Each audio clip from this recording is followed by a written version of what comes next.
औज़ुबिल्लाहि बिस्मिल्लाहिर्रहमानिर्रहीम। आज हम फर्स्ट ईयर बायोलॉजी के चैप्टर नंबर 10 किंगडम एनिमिया के फाइलम एनेलिडा को स्टडी करेंगे।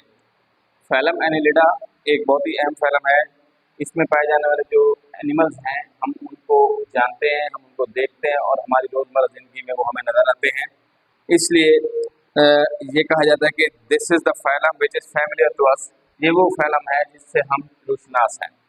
तो बात करें अगर इसकी इसकी इसका नाम जो है ना, इसका एनिलिडा कहाँ से दिया गया है? लैटिन वर्ड से इसको हमने ड्राइव किया है, जिसका जो कि एनुलस है।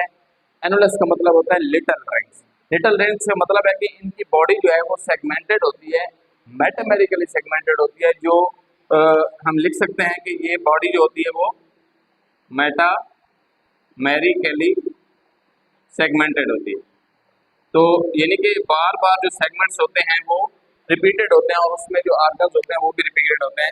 इस वजह से हम इसको कहते हैं कि this is metamerically segmented body. तो कैरेक्टरिस्टिक की बात करें, जनरल कैरेक्टरिस्टिक की खसूसियात की बात करें तो इनकी सबसे पहले बॉडी लेयर्स जो हैं ये ट्रिप्लोब्लास्टिक एनिमल हैं। ट्रिप्लोब्लास्टिक का मतलब ये होता है कि इनके अंदर 3 लेयर्स बनती हैं सेल्स की ड्यूरिंग डेवलपमेंट। तो 3 लेयर्स वो कौन सी होती हैं? एक्टोडर्म, एंडोडर्म और मेसोडर्म होती हैं। उसके बाद सिमेट्री की बात करें तो ये सिमेट्रिकल होते हैं और उनमें बायलेटरल सिमेट्री रखने वाले जो एनिमल्स हैं ये सारे के सारे बायलेटरल सिमेट्री रखते हैं। और बॉडी कैविटी की बात करें तो these are the first animals. मैं आपको बता दूं कि ये वो एनिमल्स हैं जिन्होंने यहाँ पे पहली पोजीशन ली है। ये सिलोमेट्स हैं, ट्रू सिलोमेट्स हैं।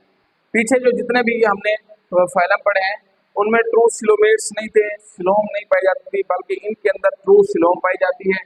और उस सिलोमेट्स के अंदर ये साइजोसिलस हैं जिनमें उनकी सिलोम जो है वो क्या नाम है अपना, मेसोडर्म से सेपरेटेड होती है, इसलिए हम इनको साइजोसिलस भी कहते हैं।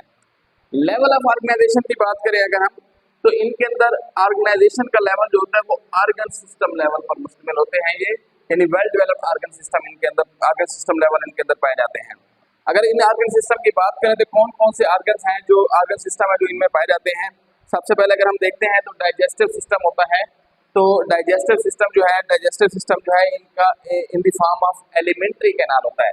और आपको याद होगा जिनका डाइजेस्टिव सिस्टम एलिमेंट्री कैनाल की सूरत में होता है उनमें माउथ एंटीरियर एंड पे होता है और एनस जो होता है वो पोस्टीरियर एंड पे होता है। 2 ओपनिंग्स होती हैं। तो लिहाजा ये 2 ओपनिंग्स जो हैं इसकी माउथ और एनस पाई जाती हैं। एंटीरियर एंड पे माउथ होता है और पोस्टीरियर एंड पे एनस होता है। तो उसके अलावा कुछ एनिमल्स जो है इस फैलम के उनमें डाइजेस्टिव सिस्टम पोरली डेवलप्ड भी होता है, जैसा कि कुछ पैरासाइट्स भी हैं इनमें पाए जाते हैं। एक और बात मैं यहाँ पे कुछ भूल गया था, हैबिटेट इनका भूल गया था। हैबिटेट की बात अगर हम करें तो इनका हैबिटेट जो है ये डैम प्लेसेस पे पाए जाते हैं, यानी नमदार जगहों पर। उसके अलावा ये कुछ मेराइन वाटर के अंदर भी पाए जाते हैं और कुछ फ्रेश वाटर के अंदर भी, यानी एक्वेटिक होते हैं, मेराइन और फ्रेश दोनों वाटर्स के अंदर ये पाए जाते हैं। उसके अलावा अगर हम आगे देखें रेस्पिरेटरी सिस्टम की बात करें तो रेस्पिरेटरी सिस्टम इन एनिमल्स के अंदर एब्सेंट होता है, लेकिन इनमें एरोबिक रेस्पिरेशन होती है। क्या होती है भाई? Aerobic respiration. अब मैं आपको बता दूं कि ये एरोबिक रेस्पिरेशन कैसे होती है, यानी कि ये ऑक्सीजन को यूज करते हैं और गैसियस एक्सचेंज करते हैं by the help of moist skin. इनकी जो स्किन होती है हर वक्त वो मॉइस्चराइज रहती है और इस तरीके से वो क्या करते हैं, मॉइस्ट स्किन के जरिए ये रेस्पिरेशन करते हैं, गैसियस एक्सचेंज करते हैं। उसके अलावा अगर हम इसके एक्सक्रीटरी सिस्टम की बात करते हैं तो एक्सक्रीटरी सिस्टम इसके अंदर वेल डेवलप्ड एक्सक्रीटरी सिस्टम होता है। अब इसमें कुछ जानदार जो हैं वो नेफ्रीडिया के जरिए, यानी इसमें एक साख्तें होती हैं जो कि इनमें मैं आपको इसकी थोड़ी सी डायग्राम बना के दिखाता हूँ। ट्यूबुलर स्ट्रक्चर्स होती हैं जो कि क्वाइल्ड ट्यूब्यूल्स की तरह होती हैं। इस तरीके से बार बार ये क्वाइल्ड होती हैं और इस तरीके से ये एक सेगमेंट से शुरू होती हैं और दूसरे सेगमेंट में खत्म होती हैं। तो इस तरीके से क्वाइल्ड स्ट्रक्चर होती है, इनको हम कहते हैं नेफ्रीडिया। तो excretion is done by nephridia in annelids. तो ये बार बार हर सेगमेंट के अंदर मैं आपको बता दूं इस तरीके से ये शुरू होती हैं और इस तरीके से ये खत्म होती है।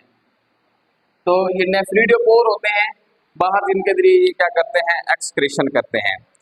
उसके अलावा अगर मैं आपको बताऊं कि जो सर्कुलेटरी सिस्टम इनके अंदर, हाँ जी, सर्कुलेटरी सिस्टम ये वाहिद एनिमल्स हैं, पहले एनिमल्स हैं, वाहिद नहीं कह सकते लेकिन इनको हम कह सकते हैं कि ये वो पहले एनिमल्स हैं जिनके अंदर क्लोज सर्कुलेटरी सिस्टम पाया जाता है। क्या पाया जाता है? Close circulatory system. लेकिन यहाँ पे एक एक्सेप्शन है, एक्सेप्शन है, एक्सेप्ट हिरोडिनिया या हिरोडो। जो हिरोडो हैं, हिरोडिनिया से ताल्लुक रखने वाले जानदार हैं, क्लास हिरोडिनिया से, उनमें ओपन सर्कुलेटरी सिस्टम होता है, जबकि जो दूसरे हैं, बाकी जो अर्थवर्म हैं या नेरिस वगैरह हैं, तो उनमें क्लोज सर्कुलेटरी सिस्टम होता है। क्लोज सर्कुलेटरी सिस्टम का मतलब ये है कि जो आपका ब्लड है, जो इन एनिमल्स का ब्लड होता है, वो वेसल्स के अंदर ही रहता है, वेसल से बाहर नहीं आता। और ऑर्गन ऑफ लोकोमोशन की अगर हम बात करें तो इनमें डिफरेंट ऑर्गन ऑफ लोकोमोशन होते हैं डिफरेंट एनिमल्स के अंदर। हम यहाँ पे सीटी को डिस्क्राइब करेंगे, पैरापोडिया को डिस्क्राइब करेंगे, मसल्स हैं और कुछ सकस भी हैं जो कि लोकोमोशन के अंदर हेल्प करते हैं। सीटी जो है मैं आपको बता दूं, ये हेयर लाइक स्ट्रक्चर होती है, छोटी छोटी, ये इस तरीके से यहाँ पे पाई जाती हैं। तो ये इनके जरिए अर्थवर्म्स वगैरह जो है, ये काइटनस सीटी होते हैं जिनके जरिए अर्थवर्म्स जो है वो क्या करते हैं, लोकोमोशन करते हैं। अर्थवर्म सीटी के साथ साथ मसल्स को भी, लॉन्गिट्यूडिनल मसल प्लस इसमें सर्कुलर मसल्स होते हैं, उनको भी इन्वॉल्व करते हैं लोकोमोशन के अंदर। और नेरीज की बात करें, एक नेरीज इसका एनिमल है जो कि मेराइन वाटर में रहता है, तो उसकी अगर हम बात करें तो उनमें पैरापोडिया पाए जाते हैं। पैरापोडिया अगर मैं आपको बताऊं तो इस तरह की स्ट्रक्चर होती है, इस तरह की स्ट्रक्चर होती है, आपको नजर आ रही है। तो ये क्या करती हैं, ये लोकोमोशन में भी मदद करती हैं, प्लस ये पैरापोडिया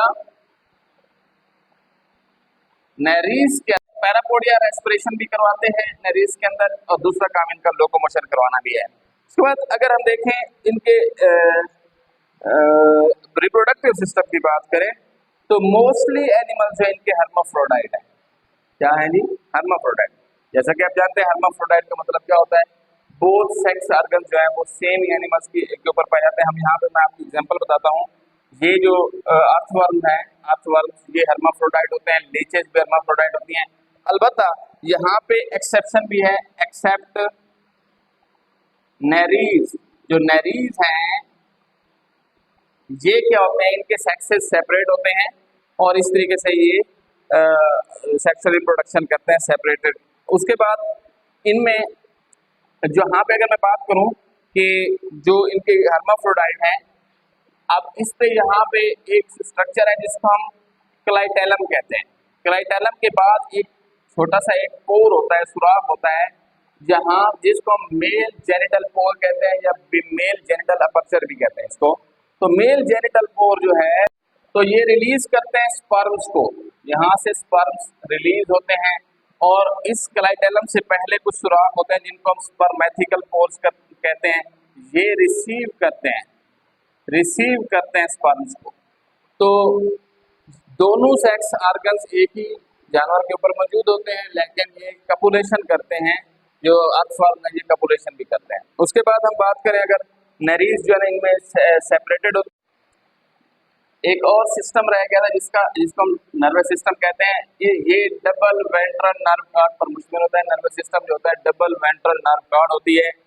तो ये चीज़ें हैं जो कि इस एनिमल्स के अंदर जो जनरल कैरेक्टरिस्टिक्स हैं जो पाए जाते हैं। इनकी एग्जांपल्स की बात करें तो इनमें अर्थवर्म्स जो हैं ये डैम प्लेसेस पे पाए जाते हैं। नेरीज जो है ये मेराइन स्पीशी है, और लीच जो है ये एक एक्टोपैरासाइट है और ये पैरासिटिक किरदार अदा करती है। आई होप कि आपको काफ़ी सारी चीज़ें क्लियर हो गई होंगी। इंशाल्लाह मिलते हैं नेक्स्ट लेक्चर में। अल्लाह हाफ़िज़।